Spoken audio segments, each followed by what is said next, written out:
Let's stay in the Tata group of companies as well for the next query.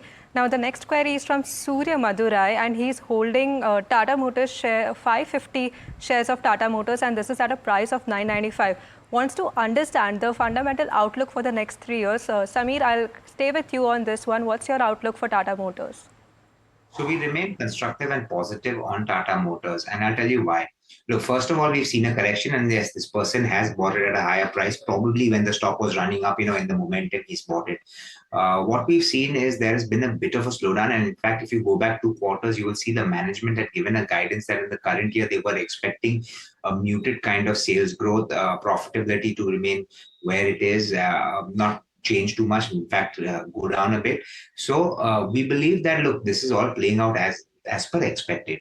Now, Tata Motors has 2, 3 triggers. The first trigger is, of course, the demerger of the two companies, that is the commercial vehicle business and the passenger vehicle business.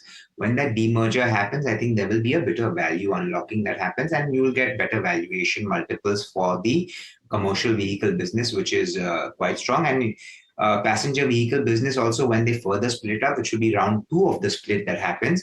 They will demerge the electric vehicle business from the passenger vehicle business and list that separately. Of course, that is going to take a bit of time, but that will be a second round of value unlocking. So 2 value unlockings over the next 3 years, since that is his time horizon.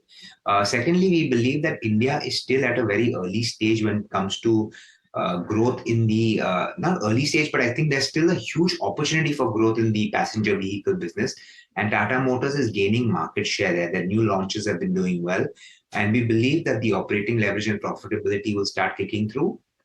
And lastly, Jaguar Land Rover, which has been a bit of pain point in the past, of course, not in the recent past, but before that, is also seeing a little bit of pain right now because of the slight slowdown that's happening in Europe and in China.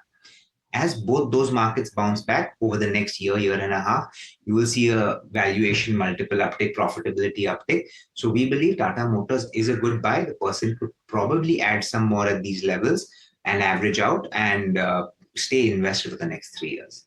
That's a very interesting take on Tata Motors. So you can accumulate, in fact, add more and average out is what is the call.